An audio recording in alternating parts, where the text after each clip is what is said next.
This man was and still is one of the world's greatest chematologists. What did I just say? Chematologist. Chematologist. I didn't say Egyptologist.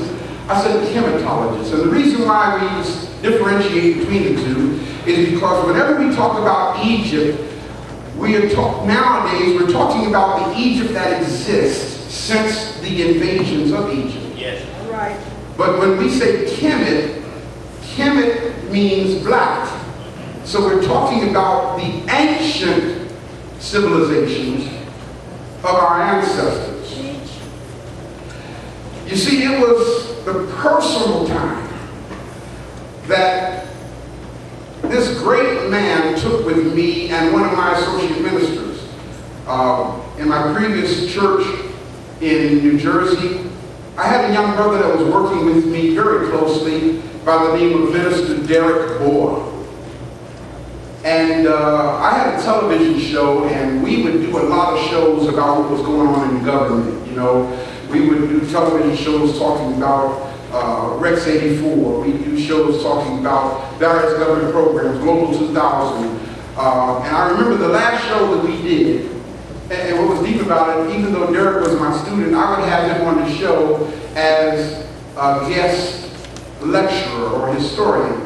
And the last show that we did was a show entitled The Emergency Powers of the President of the United States. And in that show, we really dealt with things like Senate Bill 2834, which gives the President of the United States unlimited power to do virtually anything he wants to do without an act of Congress, as George Bush has so adequately shown us.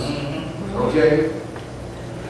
And the very week that we did that show, about 6 days later, Derek called me and we were supposed to meet and do some more taping, and he didn't show up. And come to find out, he mysteriously died. When we did an autopsy on him, we found out that he had a small puncture mark at the base of his skull. And of course, they said he died from an aneurysm, massive aneurysm. But hey, you know, they have a new thing now that the late brother Del Jones used to call it instant cancer. You know, just add water and stir. You know. This man helped Minister Bohr and myself to navigate through the emotional trauma that I went through during my awakening stage. And I don't know how many of y'all realize this, but when you, I'm probably moving a little bit, Brother Ricky, so when you come to the knowledge of something that you thought was and it isn't, and you've been thinking that for a long time all your life, it hurts. You know? And to help me navigate through that pain, this great scholar, chematologist that I'm talking about, introduced me to a place called the Schomburg Center for Research in Black Culture. I don't know if any of y'all have ever heard of the Schomburg Center before. In Harlem, New York, right? And I'm glad that he introduced me to the Schomburg Center because every week I would spend at least 15 to 25 hours a week at the Hawthorne Bible House in Hawthorne, New Jersey on Route 208. And in their library, they had an extensive library, but the only thing is, everything in their library was Christian-based. Because it was a Bible house. You follow what I'm saying? And I spent a lot of time in that library. When my eyes came open to the truth of our story, I had no desire to do any more research at the Hawthorne Bible House. So now where do I go to research? And this great teacher introduced me to the Schomburg Center.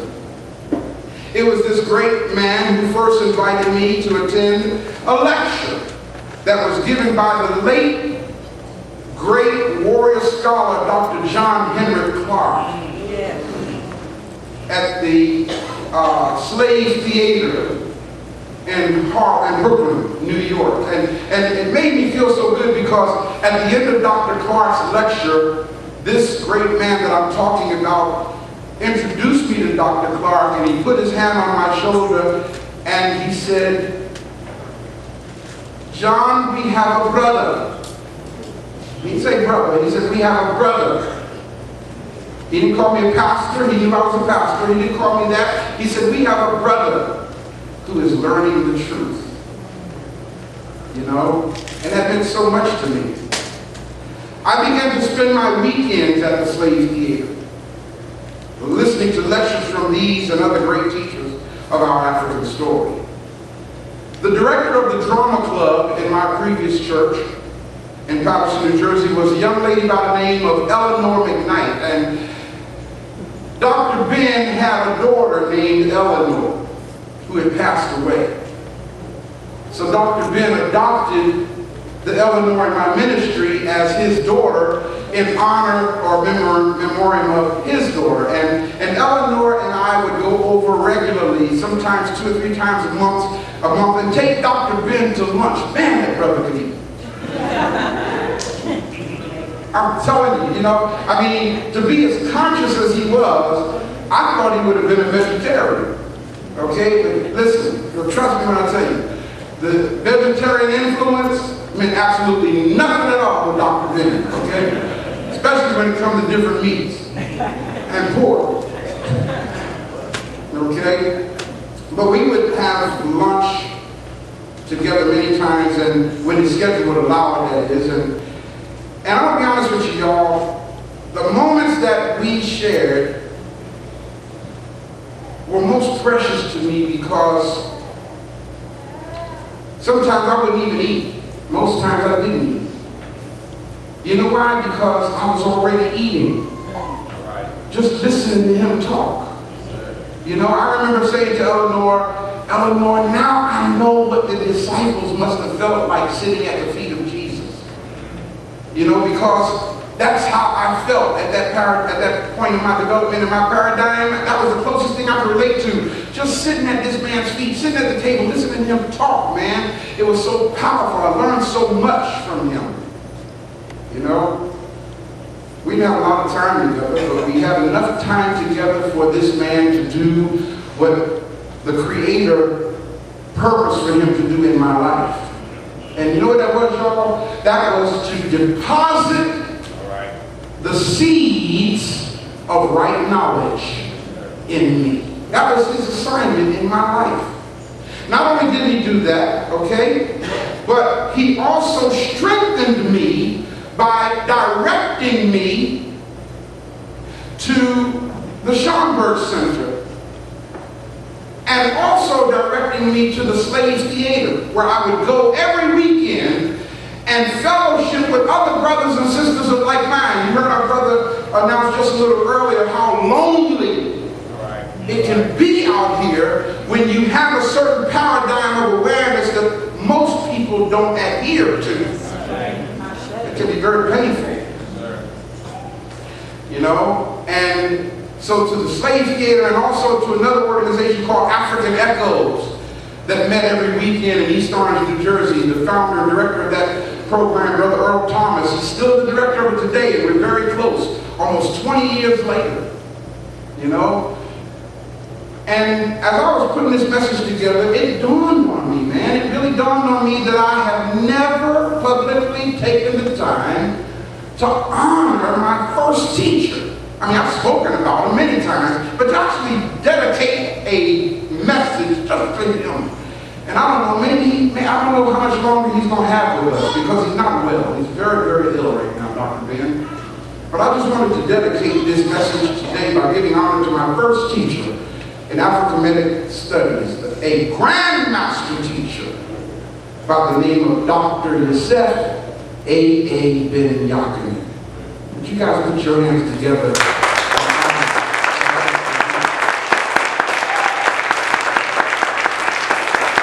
If you've been listening to WDBR, you might have heard messages that I have airing by Dr. Ben and Dr. Clark entitled, "What Shall We Tell Our Children?" I don't know if you've heard those messages. the gist of those messages? And that's a very powerful question, brothers and sisters, because unless we as a people get serious, notice what I just said, y'all, unless we get serious, because many of us are not serious. Many of us do stuff out of osmosis. Y'all know what I mean by that? Remember the message I did on that? Many of us do things simply because it's what other folk are doing. Some of us do things simply because it's the habitual thing to do. Okay? But until we get serious about correcting the misinformation that's been given to many of us, guess what? Our future generations, our children, our tomorrow is going to go wayward because they won't know who they are. That's right. When I was a Christian minister, one of the areas of emphasis for me was the study of what is called Christian apologetics. Everybody say apologetics. Apologetics. Now that doesn't mean walking around apologizing to people. Okay, that's not what it means at all. Okay?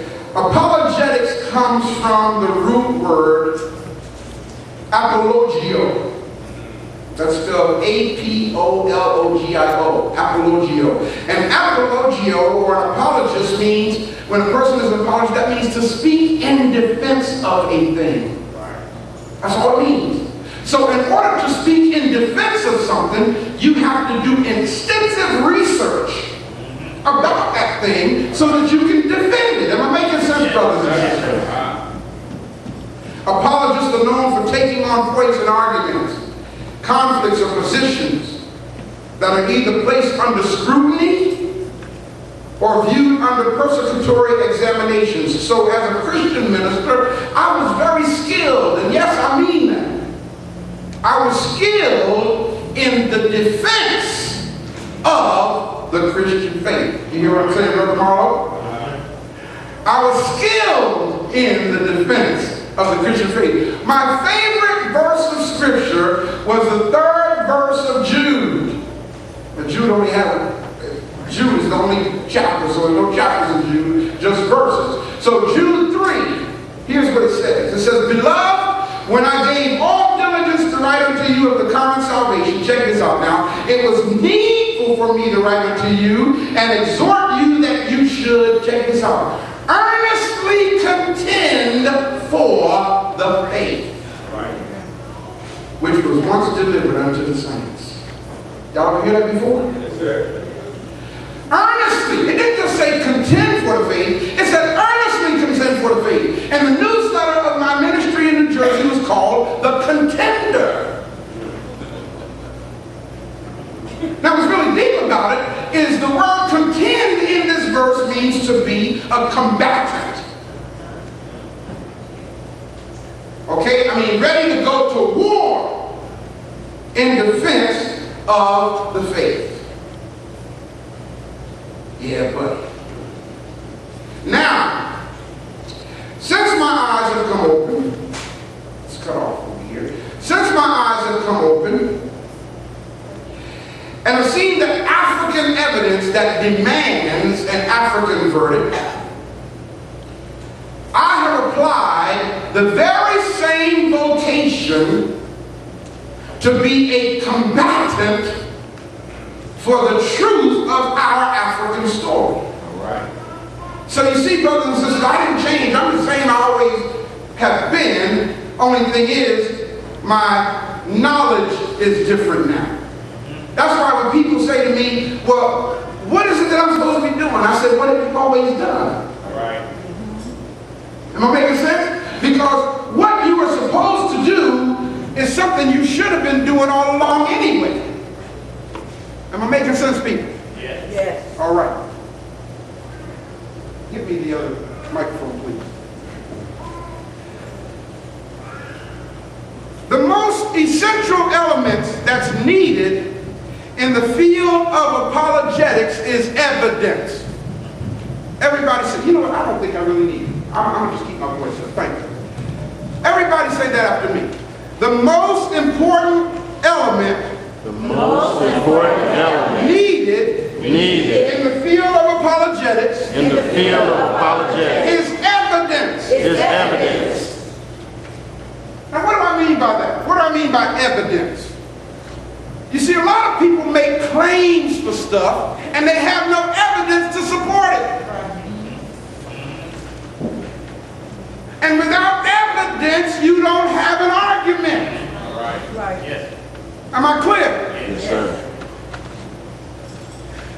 If you don't have any proof for what you are saying, brothers and sisters, then what you are saying must be, what did I just say?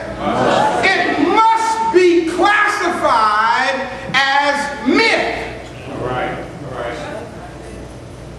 If you can't substantiate what you're saying, it must be classified as fable. All right. Yeah, makes sense. If you can't substantiate what you're saying, it must be classified by the masses as a tale. T-A-L-E. Now see where I'm going here. Because there is a systematic attempt to eradicate evidence. Yes. And as a result of the systematic attempt to eradicate the evidence, the hope is in the next 15 to 25 years that our story will be a myth. That's right. That's right. Am I making sense to you? Yes, sir. You see, it's imperative, family, for the sake of the empowerment of our future generations, that we have the evidence to support our claims. Or else the twisted academia of our society will eventually remove any and all traces of our story, not only from the minds of our people, but from the very face of the earth itself. Yes, right. Yes. I want y'all to feel me here today. Yes. Go ahead. All right. This is why when I wrote the oath to the ancestors, I included things in there that actually said, oh, African ancestors, our African ancestors that gave civilization to the world, our African ancestors that gave mathematics to the world, our African ancestors that gave the arts to the world. Yes. I put that there on purpose. That's right. So that we don't forget where it came from. That's right. Am I making sense, people? Yes. Over the last several years, thousands of Arab workers, and you're going to see this, what I'm talking about in the pictures I'm going to show you. And just bear with me, y'all. I don't feel like rushing. This is too important. I know a lot of you are used to me going 60 minutes. I don't have a cassette tape in today because I'm going to go over that. I'm telling you now. All right? This DVD has to get out to the world. That's All right. right. Over the last several years, at least the last decade, thousands of Arab workers have been employed to literally remove the evidence of our African story from the walls of the ancient temples, tombs of ancient Egypt. Now, we must understand why this is happening. Of course, they're calling it restoration programs. Brothers and sisters, why would temples, tombs, and pyramids that have been in existence for thousands of years and have stood the test of time, why would they automatically suddenly need now to be restored? All right. That's right.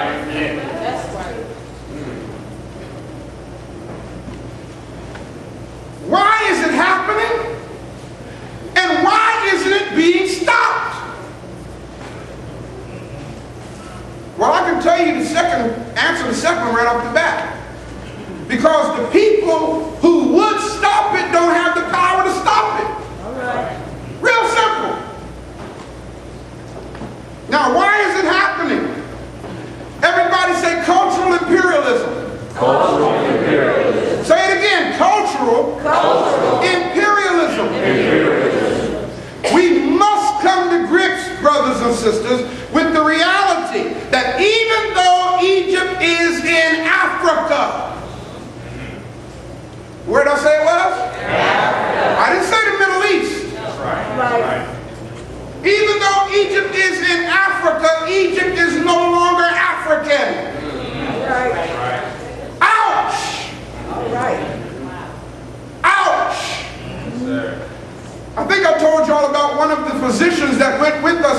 year, Dr. Michael Herron was talking to an Arab, and the Arab wanted to know from us, what are y'all doing here? And so Dr. Herron said to the Arab, we've come home. That's right. And the Arab said, what do you mean you've come home? This is Egypt. Well, actually, the doctor said to him, we're in Africa. We came home. This is Africa. The Arab said, this is Egypt. And then he told Michael Herron, he said, you need to go back to Africa. Now that's some deep stuff. We're standing in Africa. We're standing there in Africa. But this Arab, again, through misinformation, That's right. as a result of today's academia, honestly believes that Egypt is not in Africa. They believe it's in the Middle East. Yeah. Right. Deep, man. We must come to grips with the reality that Egypt has not been African since, write this year down, 676 BC. What year did I just say? 676. 676 years BC. Now I'm not giving you faith today. I'm giving you fact today. You see, brothers and sisters, we must understand that Egypt was invaded by foreigners. Yes. The Assyrians were the first ones to invade Egypt in 676 BC. Then in 332 BC, the Greeks came and invaded Egypt. Then in 30 BCE, the Romans came and invaded Egypt. And then guess what? In 639 AD, the Arabs came and invaded Egypt. We're talking 4 invasions here. What you must keep in mind is this, and repeat this after me. Whenever an invader takes a land, they do not honor the invaded culture. That's right. Instead, they replace it with their own culture. Yes. So you see, family, Egypt has gone through a series of deculturalization and reculturalization. All right. Am I making sense, Yes, people? sir. We must also accept the reality that we have lost our place. Ouch! It's bad, y'all, when you go back to a place that you built and it's no longer yours. That's bad. The Arabs did not build any temples. Last year, and those, I'm thinking, well, last year, anybody was here with me last year? The Scoggins were. Last year, when we were leaving the Cairo airport on our way into Cairo, the tour guide said over the PA system on the microphone as we passed the mountain range, limestone mountain range, they said, if you look over to your left, you will see the mountains from which we took the limestone to build the pyramid. That's what they said to us on the PA system. And I said, hold up. All right. Stop right now. Yes. I did not bring these people 5,000 miles to be lied to. Let's make this correction. I said to them, y'all are Arabs. Y'all weren't even here when the pyramids were built. What do you mean we took the limestone to build the pyramids? So you know what they said to me? They said, Dr. Hagins, we're only saying what we were told to say. Wow. Isn't that deep? A few days later, when we were at the Giza Plateau, same tour guides. I figured I'd let them get by with that one. Same tour guides, we pulled up to the Giza Plateau, they said, and here is the Great Pyramid of Cheops. They call it by the Greek name, we call it by the African name, Khufu. That's right. And they said, and the limestone that once covered the pyramids fell off. If it fell off, where is it? And that was it. I said, okay. I got them to the side. I didn't want to embarrass them in front of the tour group. I said, y'all are fired. I need another tour guide. Actually, I didn't need a tour guide, but their laws won't let us go through Egypt without a tour guide. So I said, give me another tour guide. One that is more ethnically connected to us and our story. So they brought us some Nubian tour guides. You see, family, what they didn't want to say was that the limestone that was on the pyramids was removed by the Arabs to build the mosques around Egypt. Because that would admit defacing these sacred monuments. So since the Arabs have no spiritual connection, hear what I'm saying? Yes. Since these, let me call it as it is, since these Muslims have no spiritual connection with Africa. Y'all all right? Yeah. Since they have no historical connection, That's right. or no emotional attachment to these sacred monuments built by our ancestors, it's no wonder that they can, without any problem at all, chisel away and deface and destroy the sacred evidence that's there. The great walls of the Temple of Karnak in Luxor.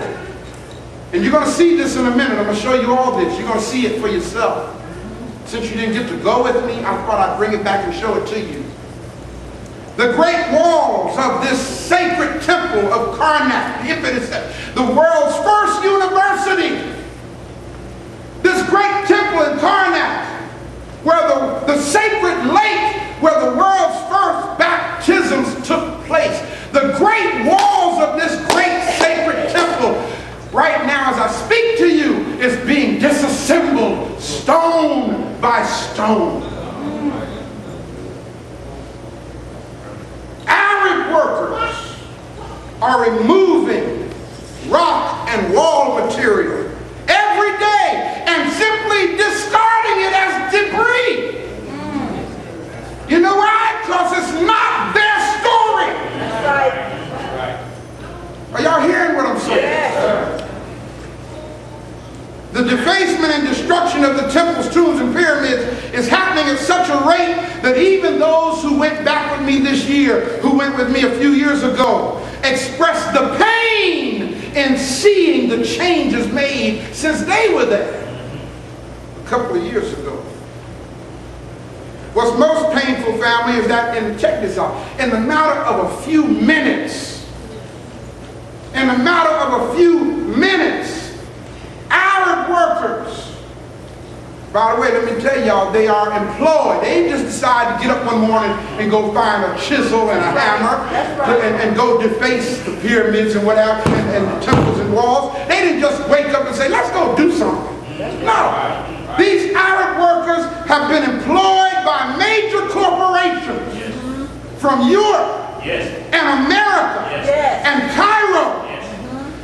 In a matter of a few minutes, they are able to deface and destroy the sacred African temple carvings from the holy places of our ancestors that have stood the test of time for thousands of years. Under the excuse, as I said before, of restoring the temple, restoration program. Wow.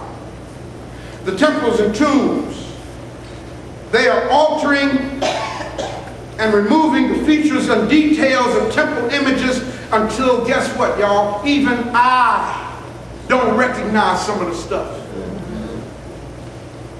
The years I've been going there. Sometimes now when I go back, I'm saying, wait a minute, man. Where was, I thought this was, where? Y'all, there was something here. You know? Folks look at me like, do he really know what he's talking about? Yes. But changes have been made. So we must ask ourselves, why is this being done? For me, the answer is clear and simple. It's the subject of today's message. What is it? No evidence, but say it with me. No evidence. No evidence. No argument. No argument. One more time. No evidence. No evidence. No argument. No argument. You see, brothers and sisters, the religions, check this out now, and I hope y'all be all right with this statement, but I got to say it to you. The religions of the world, especially Christianity, Yes. Islam, and Judaism, Yes. especially those three, cannot proliferate. They cannot continue to grow as long as evidence remains that will cancel them out. Are y'all hearing this? You see, years ago it wasn't really that important to deface the objects because we weren't really into traveling home. We weren't really into traveling back to the Nile Valley. We weren't really into going back to the cradle of civilization. But now, too many of us are going back to the northeast corner and seeing the evidence and coming back saying, wait a minute. And you're going to see some of what I'm talking about shortly. Therefore, family, it is imperative that the evidence be systematically destroyed and extirpated. Everybody say extirpated. Extirpated. From the face of the earth. Now, I had to repeat that so you'll understand the depth of that word. Extirpate. To extirpate means to pluck up by the root. To extirpate means to root something out, to root it out. To extirpate means to completely eradicate a thing. To wholly, W-H-O-L-L-Y, to wholly destroy it so that no trace remains of its existence. When you think about the extirpation of a people, it's called genocide. As we stood on the high dam, I'm going to show you that as well. As we stood on the high dam in Aswan, I explained to our tour group that we are the Lake Nasser is the largest man-made lake in the world. Lake Nasser was created as a result of the flow of the Nile River being stopped. Now here's what's deep. The Nile River is the only river in the world that flows north. Instead of flowing north to south, it flows from south to north. And when you're in the Nile Valley, you say up south instead of down south. All right. And when you're in the Nile Valley, you say down north instead of up north. The reason for that, family, is because the further south you go from the Mediterranean basin, the further south you go into the continent, the higher the land mass is. Because you're going to Mount Kilimanjaro, known by the ancient Africans as the mountain at the base of the moon. So you see, this is where the Nile River begins. And being that Mount Kilimanjaro is so high, gravity makes the Nile River flow north. Am I making sense? Yes. You see, it wasn't until this dam was built that a lot of damage was done. The building of this dam took place from 1958 to 1970, 12 years. that this dam, and I'm going to show it to you, this dam is so big that you can put at least 5 or 6 great pyramids inside this dam. Now you've heard me say many times that the Great Pyramid is the largest structure on the planet. It's the largest monument on the planet. The High Dam at Aswan is the largest structure on this planet. It stopped the annual inundation of the Nile. Now what do you mean inundation, Pastor Ray? Here's how it goes, y'all. God designed it. Yes, right. Yes. Hear what I'm saying to you. Y'all ever hear this thing to change the course of mighty rivers? Bend steel with his bare hands? Faster than a locomotive? No, faster than a speeding bullet? More powerful than a locomotive? Able to leap tall buildings at a single bound? Who is that? Superman. Go ahead. Right. Superman, who was disguised as a mild-mannered reporter. Clark Kent. You see, it was his disguise that was most important. That's right. The people who built the High Dam disguised the dam as a good thing, because they said it will provide electricity to all of Egypt. Okay, they built the High Dam, and hundreds of thousands of Nubians lost their lives. That's right. Hundreds of thousands of Nubians had to be displaced, because when the dam was built, it backed up the flow of the river, and the river began to spill over and created the largest lake in the world. Let me tell you a little bit about this lake. Lake Nasser spans approximately 1,550 miles. Did y'all hear what I just said? It's over 310 miles long. The average width of the lake is 6 miles, and at its widest point is 21 miles wide. And in certain points, it is over 600 feet deep. Man-made lake. Not only were the lives of hundreds of thousands of Nubians changed by the building of this dam, here's the deep thing. Many artifacts that provide the evidence. What did I just say? Evidence. Many of the artifacts that provides the evidence of our ancient African past were covered by water, lost, and much of it still is. And a couple of temples that were submerged slightly into the water or just beneath the surface of the water were relocated, such as the temple of Ramses at Abu Simbel, such as the temple of Isis on the island of Philae,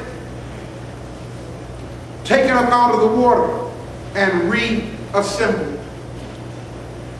Unfortunately, some of the temples that are now visited, and here's the sad thing about it, some of the temples that people now visit in Egypt, guess what, y'all? They're recent temples. The old ancient temples, most of them are gone or underwater, where they get the whole idea of the sunken city of Atlantis from. Coming clear to you? Yes. The temples that they want you to see are temples that have the influence of the modern invaders in it. So when you walk around, the features that you see, the facial features, aren't really Africoid in many of the temples. Leading people, in fact, we had a group that was there. There was a French group standing right next to our group. And it blew my mind because we're listening to, we had a sister on the tour with us. Her name was Michelle Pearson, who spoke, I think, like 8 or 9 different languages. And French was one of the languages that she could speak. So there was this French group out there. And Michelle said, what? And I said, what's the matter? And Michelle said, that man just told them that it was their ancestors that built all this. Didn't they show you that? That's the kind of madness that's going on. People are going to Egypt thinking that that's their past. It's not their past. And our young people in the streets of St. Louis, Cleveland, Los Angeles, New York, Baltimore are killing each other because they have nothing to connect to give them a sense of esteem and identity. They don't see themselves in history. And the only recognition that they get of their past is slavery. Let me tell y'all something. If the only thing you know about us is what happened during the slave period, you don't know our story. Are we clear, family? Therefore, you got to understand, most of the people who go to Egypt get a misinformed and misdirected view of the great African civilizations because the evidence of the true origins is systematically being removed. Therefore, those of us, those of you who have been with me or went with anyone else, and you have pictures, you have documentation of the evidence of our story, guard it, treasure it, because trust me, family, just like when the Greeks invaded Egypt and destroyed the libraries in Alexandria and passed a law that if anyone were found with the books that they were trying to eliminate, they would be put to death. That same principle is going to apply after a while. When we keep presenting the evidence, like I'm going to show y'all today some of it, when we keep presenting the evidence that cancels out their story. Let's look at some of the pictures now. The person that you're looking at now on the screen is the man that I started out talking about. His name is Dr. Ben. This man is the father of so many of us who are conscious and who have been reading and doing our study. He has absolutely no idea how many lives he has touched with his work.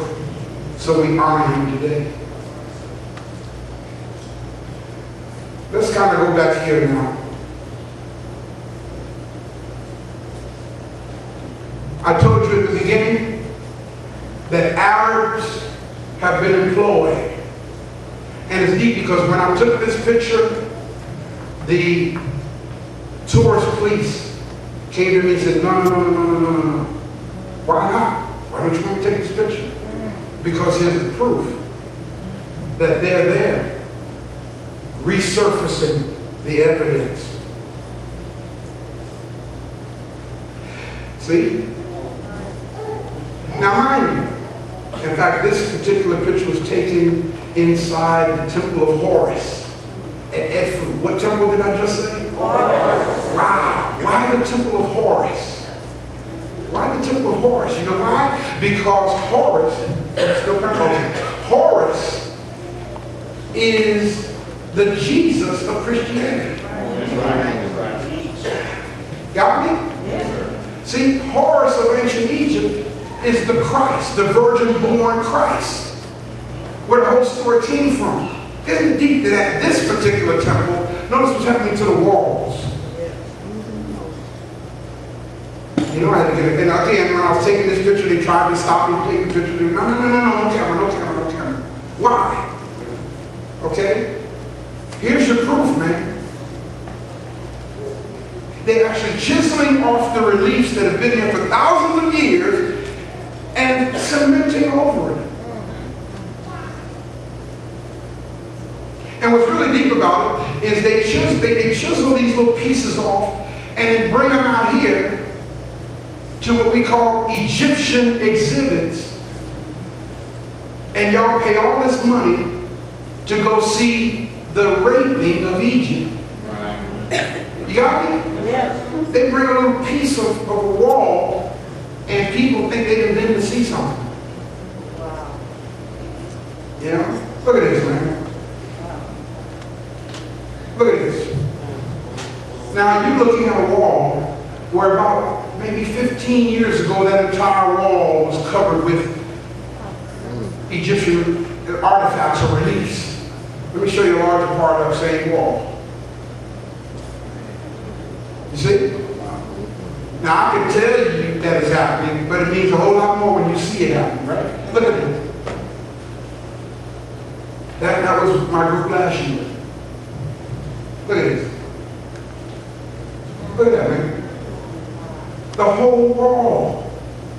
This is the tomb of Meteruka. I don't know how many of you guys remember the tomb of Meteruka in Saqqara. Okay? How many of y'all went with me, been there? To Saqqara, yes. The tomb of Meteruka. One of the main reasons why this particular tomb in particular is being so defaced is because it is this tomb right here that gives the world the evidence of what is called Freemasonry today. It is in this tomb right here that if you go to this tomb, you'll find that York Rite and Scottish Rite Masonry is a complete copy of what happened in ancient Egypt thousands of years ago. And they don't want you to know that. That's why you can't even take a camera now to this tomb. When you go now, big sign says, no photo. I'm glad I got it before they put the sign up. Again, why are they doing that, y'all? This is the tomb of Meteruka.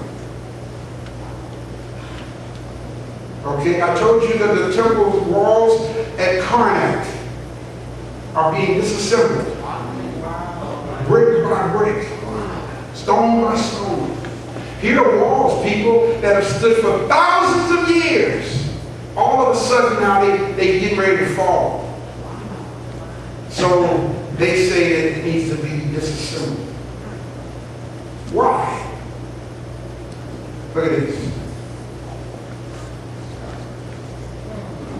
See it? When the temple was built, y'all, it wasn't built looking like that. Okay? Let me move through these pictures here. I think they speak for themselves. Look at this. I just took this picture this year.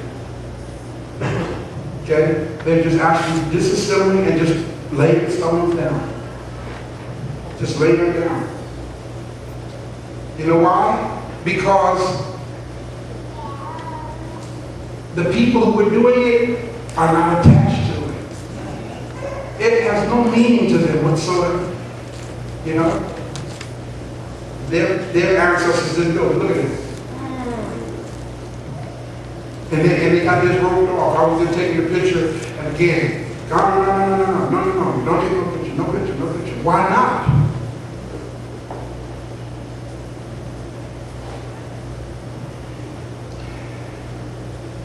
As you see, just the complete destruction of one of the world's greatest temples, y'all. This is the citadel, the world's first citadel of learning. See how they destroyed it? They're just stacking the rocks.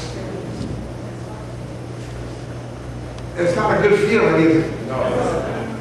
It really isn't a good feeling. Even for those of you who haven't been, it's not a good feeling. Those of you who have been, I'm sure it's disturbing to you as it is disturbing to me. Barbara sits back there crying because she's been, she's seen it. You know?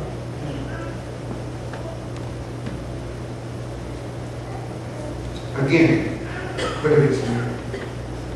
Such a sacred temple.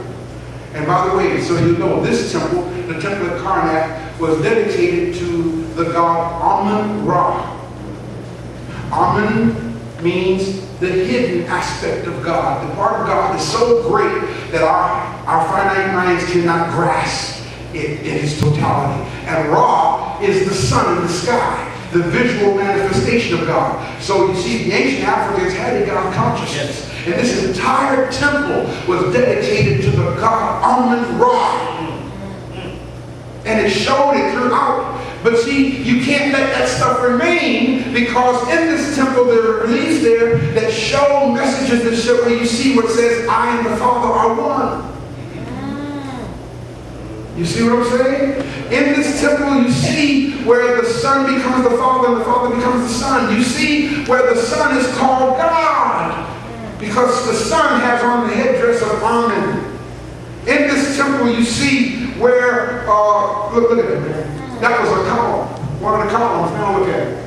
And y'all know how big those windows, y'all know how big the columns are there in Karnak. Massive columns. Chiseled away the relief, chiseled away the record of our past, and just put cement there.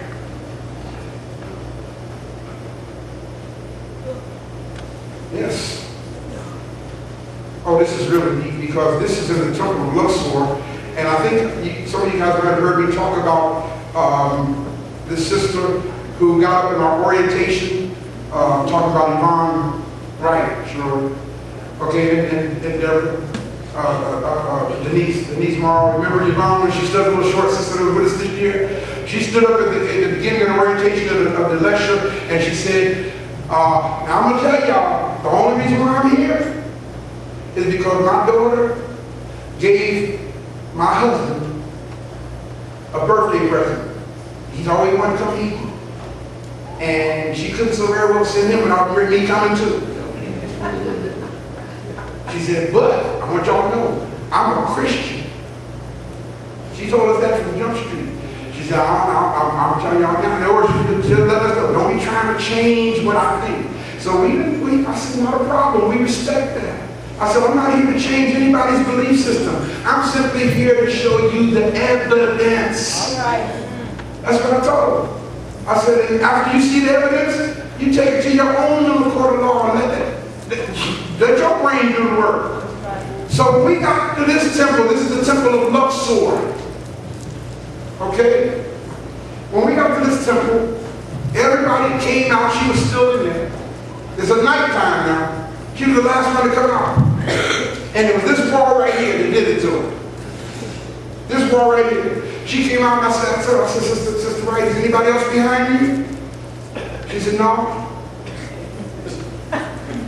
She said, I'm the last one out. Now that was amazing to me, because she didn't really want to go to none of them in the first place. See what I'm saying? And she said, I'm the last one out. She said, we got to talk. I said, about what? She said, I got something to tell you. But I ain't going to tell you right now. I said, okay. She said, yeah, I got something to tell you. But I ain't going to tell you now. I said, all right. So right now, problem. I knew what was happening. Right? She said, I'm going to give you a piece of my mind. I said, okay. I said, listen, go on and tell me what you want to tell me. She said, you know what? What these eyes saw got me messed up. Because you see, this wall right here, I don't know how many guys can see it. I wish I had my pointer to show it out to you. But this wall is, you can see how the Roman church tried to paint the disciples. On the wall, it was plastered over with cement, right? And they tried to paint the disciples in the Christian story there on the wall. And if you go to the next relief, you see where the plaster fell off the wall. I call it the great cover up. You see where the plaster fell off? And when the plaster fell off, the ancient inscriptions are still underneath. So in Sister Wright's mind, right off the bat, and I told him, I said, this wall alone, just this wall by itself, is enough to make you say, if they tried to cover this up, then something must be wrong. Just this wall alone. And by the way, at the end of the tour, look at this family, look at this. Now, it doesn't get any more sacrilegious than this. Y'all see that? This is at the temple of Isis on the island of Philae. The Roman church went in, and this is, by the way, on the left side of the door as you go into the temple, and chiseled in the cross. But what you don't see is that where that cross is, it was the head of ISIS. Maybe you can see it in the next picture. You got to look very closely now, okay? Check it out. By the way, the guy down there in the right corner, bottom right corner, is Dr. Ray Morgan. He went with us this year. And he has already paid his deposit to go back next year. He said, I want to be the first one to register for next year's trip because I've got to go back. Notice what has happened here. Okay, now, let me use the mouse to try to do this for you. Okay, see right here is her arm, her left arm. See her holding the arm in her hand? See it? This arm over here has been completely chiseled away. Okay? And here's her legs coming down here. Okay? Right here are her breasts. And right up here is her head. Wow. And y'all see it? Wow. They completely disfigured this image by chiseling out her face and replacing it with the Roman cross. Okay, can you see it again there? Okay. And this is inside, one of the columns inside. You see what they did? How many of y'all see it there? Okay. Again, why? Why are they doing it? That's what you must ask yourself. This is what I call evidence, family, that demands a verdict. The physical destruction of our story. Look at that. Why? Now, I don't even know who that was. Because the identity is completely removed. Not a problem. Like I said, those who destroy it means nothing to them. Look at that. What's the purpose of removing the head? Okay? Looked like it might have been the body of a Mennonite. You'll see who that is. Look at this, look at this. Now I told you that this is Karnak, the temple dedicated to the god Amun-Ra. Here's Amun. Now this is not Amun, this is the statue. But see, you can tell who was by the headdress, family. Okay? Notice the headdress of this guy. See his headdress here? It is from this headdress that the Judeo-Christian church came up with the whole concept of the Ten Commandments, the tablets of stone. This is where Moses supposedly came down from the mountain holding 2 tablets of stone. And y'all think Moses looked like Charlton Heston. Because that's what y'all saw in the movie The Ten Commandments, right? Okay? Now see, what's deep next to him was the headdress of Ra, which was simply the head of the pharaoh with the sun disk, Ra. So the two together would be Amun-Ra. Do y'all understand what I'm saying? Yes. Okay? But notice the destruction. Just completely destroyed, man. Why? Look at it. Now this is deep because in this, here, in the Temple of Karnak, this was what we call the top Amun-Ra. Okay? But you don't know that. And what's really deep here is what they did is they actually broke it away on purpose to create a cross. Just completely destroyed it. The defacing of our story. Because if we have no evidence, we have no argument. Who is this? You guys okay? Yes. Look at that, man. Look at that. I mean, wow. I remember when Shirley was coming around, on the other side it shows my op, Isis with the wings of my op protecting Osiris. And on this side it shows who? Well, Isis with the headdress of Hathor. But look at the face. Look at the face. Look at that. Why? Why chisel out these reliefs? Okay, but now look at this. Now you can see, all you gotta do is look up at the upper left-hand corner.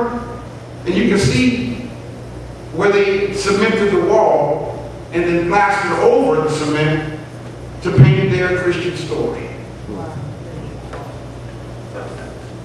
Why? That's what we need to ask ourselves. And this is at the tombs of the nobles. Come on, man. See?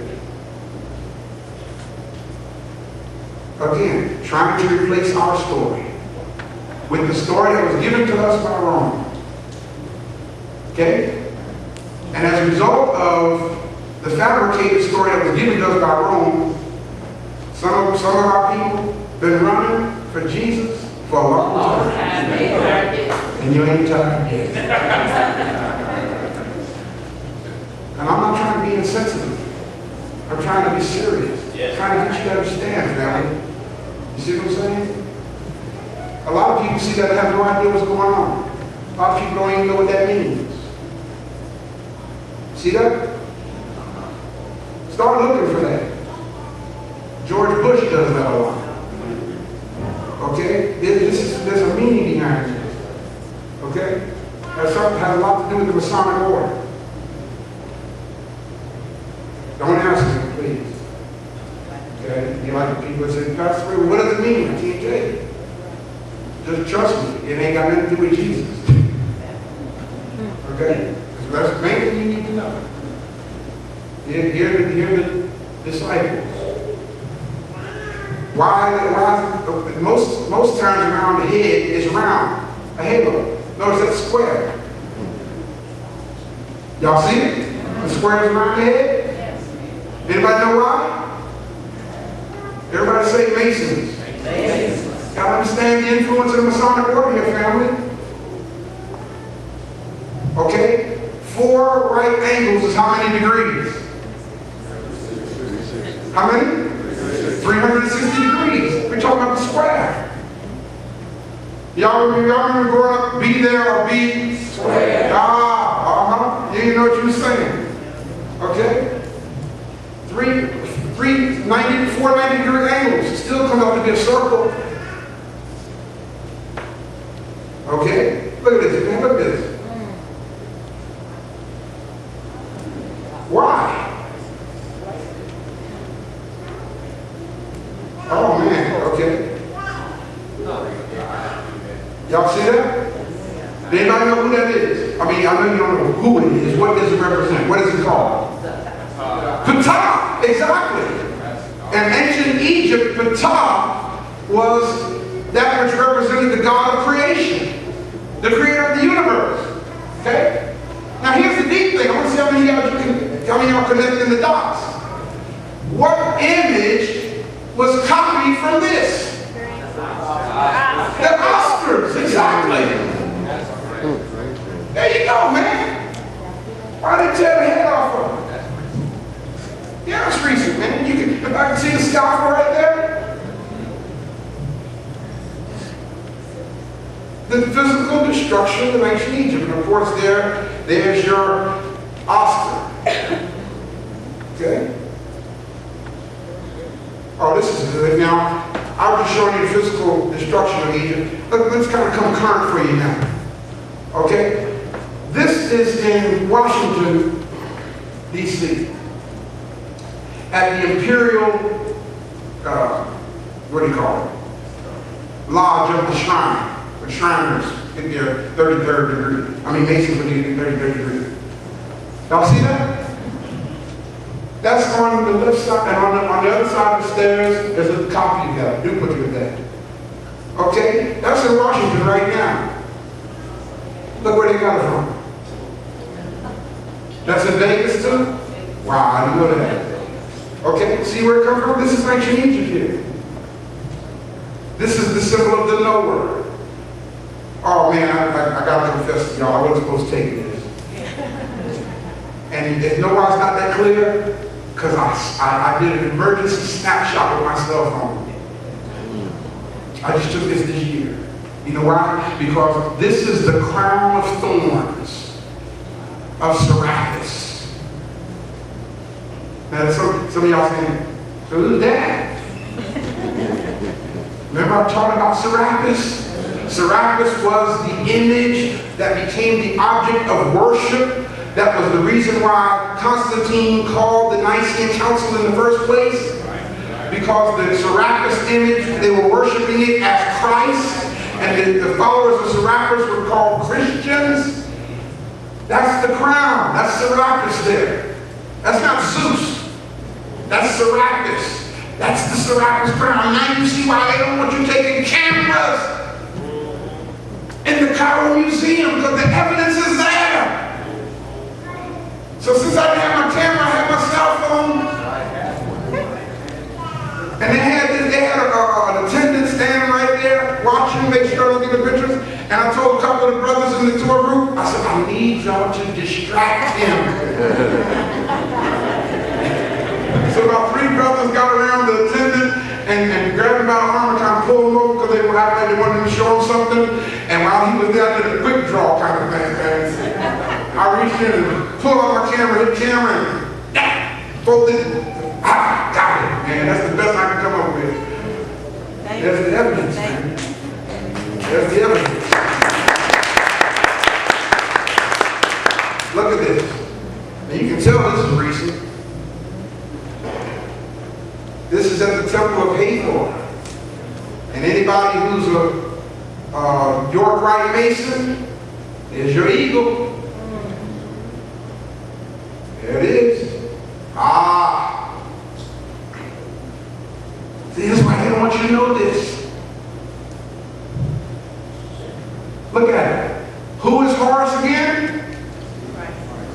The Egyptian Christ, right? Who became Jesus in the Roman Catholic Church. But notice what's on, and the symbol of Horus is the hawk. But notice what's on his head. The tablets. Count the books in the tablets. How many you see? Yes! I told you that's where they got the idea of the Ten Commandments from.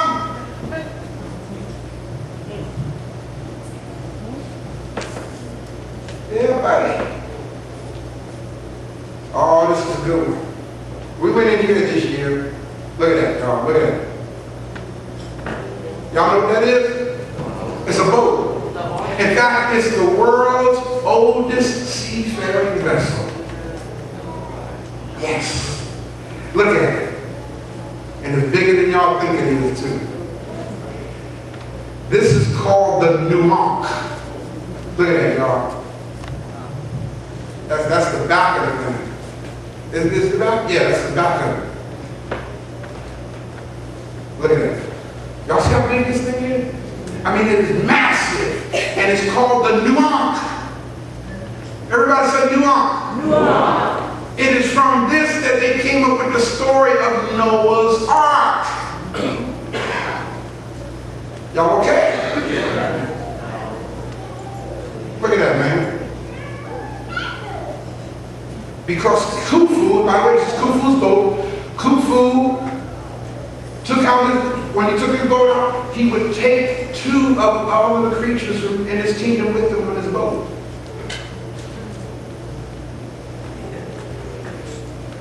There you go. Look at that, man. You see how big that thing is? Of course, this is the shrine of Imhotep.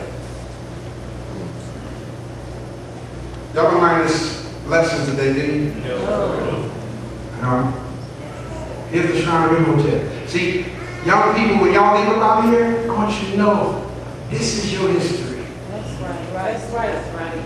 See, now I can stand up here and you walk out here and don't know nothing. That's right. Got me? We can sing until the lights start flickering and you still don't know nothing.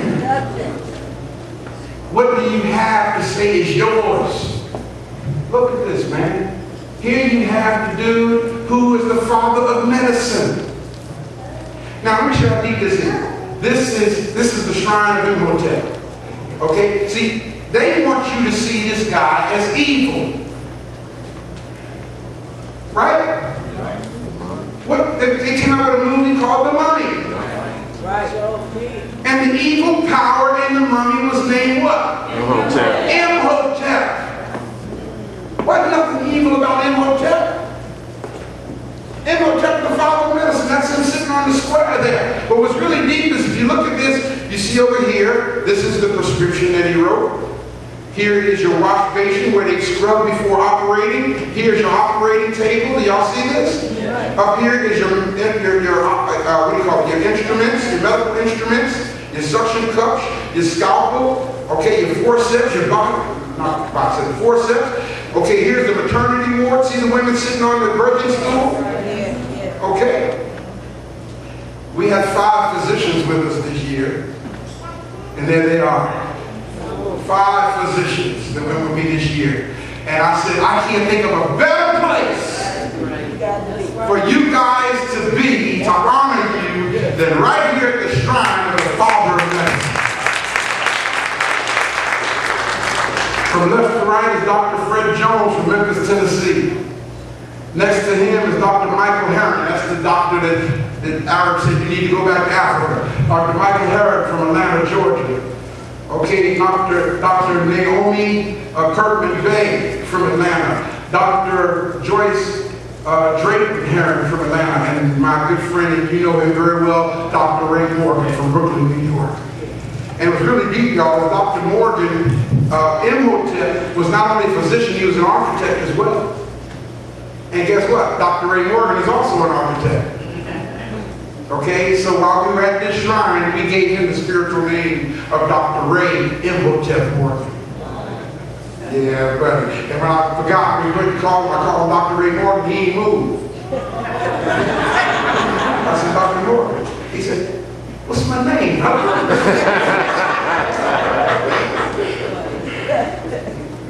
Here I am lecturing the group about the Aswan Dam. And there's the dam, family, a drawing of the dam right there. Now notice this thing, notice this, if you can see it. A cross section of the high dam, okay? If you notice to the left, that's where the lake, the water backed up and created Lake Nasser. On the right side of the dam is where the Nile River continues to flow down north. Okay, and you can see how massive this dam, look how deep it goes down to the ground. Okay, this is one of the largest vehicles of genocide. Here I am talking again, and of course the water you're looking at is Lake Nasser. That was once the Nile River, it is now the lake.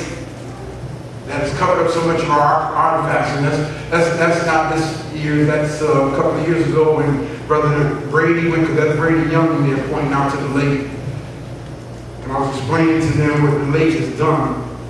And as a result of the dam, look at that. That is the riverbed on the north side of the dam. That's the riverbed of the Nile River. See how it dried up? Now, what has that done? Understand how this works, people. Okay? See, as I said earlier, and I didn't get to finish it. God designed the Nile River to flow and flood once a year. Once a year it floods. And when it would flood, it would bring what we call the silt. Okay, which was the black soil. Got me? Okay, and it would flood over the banks. And when it would flood, the Nubians would just drop seeds. And it was so fertile that stuff would just start growing. They didn't have to dig it, they just drop it, man. Because the silt was that rich. But now the Nile doesn't flow. So because the Nile doesn't flow, the Nubians can't farm. Y'all got me? And as a result of them not being able to farm, many of them are dying off because that's their livelihood.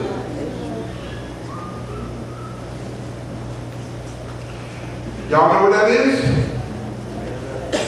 What has the world told you that is? The burial mask of King Tut, right? A lot of people think that's what King Tut looked like. Okay? No. Why y'all laughing? That's the new image of King Tut. He's an Arab now. Got me? King Tut is now an Arab. Ain't that deep? Wow. See? But again, this is the image they're showing the world. And that's why they don't want you taking cameras into the Nubian Museum, Tower Museum, because if you take a camera in there, you see that's a King Tut.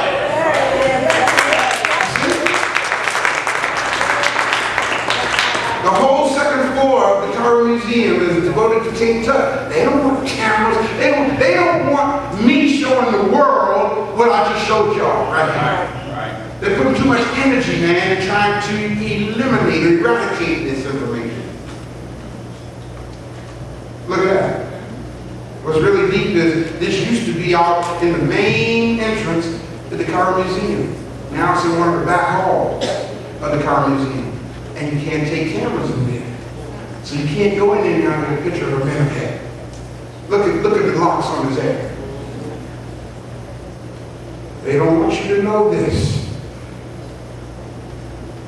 Y'all know what this is? Mentorship. Pharaoh Mentorship. That's why we call our Mentorship. Look how black he is. Taharka. Shabaka. They don't want you to see this stuff now. Okay, I'm coming to an end. Look at that. That's the temple of Horus and Edfu. Y'all know what that is? You see what it is? Look at it. The eagle. Right? Notice the disc over his head. But that's the hawk of Egypt. The great seal of Egypt. Look at that, man. Isn't that beautiful? Remember that Earth, Wind, and Fire on that cover of the album? Okay? Now look at this real good. I want y'all to see something. Here is the national symbol of Egypt. The national symbol. Horus, the Christ. Horus hawk. Look at it good. The beat, direction, the wings up. The sun disk over its head. The shin in its talons. Wow, look at this. The great seal of the United States of America. Right. Wow, brother. Ain't that neat? Is that a copy or what? From the starburst over the head, the beak aiming, pointing in the same direction, wings up, everything. Oh, this is very important. This is in the temple of Luxor. Y'all see this? Look at this real good now. Look at it real good. Examine this carefully. See, y'all didn't get to go with me, so just bear with me. I can bring it back now, okay? Look at this. Temple of Luxor. Wow! Brother Ray, what's so special about that? That is called the Manu in Temple of Luxor. And it is in this, right in here, right in there, is where you would place anything that was to represent God. A statue or whatever. Got me? It stood in that place right there. Now, that's thousands of years old. Y'all get me? Watch this.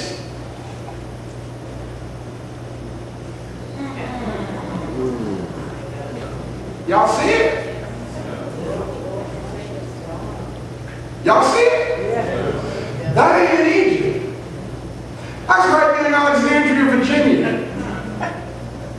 And that's George Washington standing in there, because in there is anything that stands in there is to be that which represents God.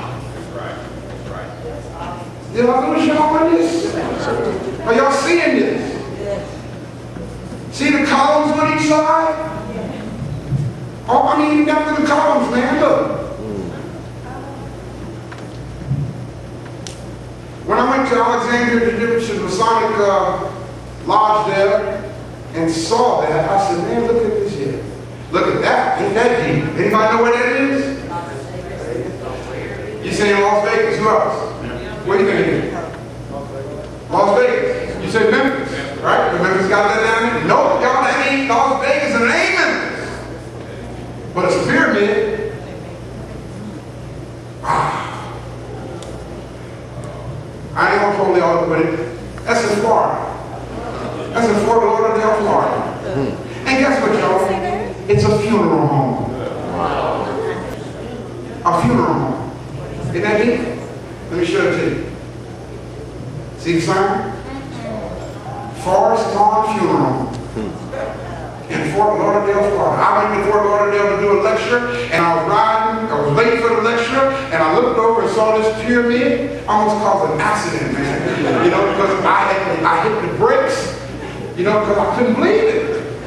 And so I said, the lecture just, I get there, came a few more blocks, I'll be in the lecture. I did a U-turn in the street, you know, and went on back and pulled up in there, and I said, I want to see this thing. And when I pulled up, I said, it's a Forest Lawn Funeral Home and Memorial Park. And I went in there just to see it, and that's exactly what it is. The funeral home knows our story so well that they actually built a pyramid for a funeral home in Fort Lauderdale, Florida. Because it represents resurrection. Exactly. Now that's it, I think. Yeah, I'm no riches.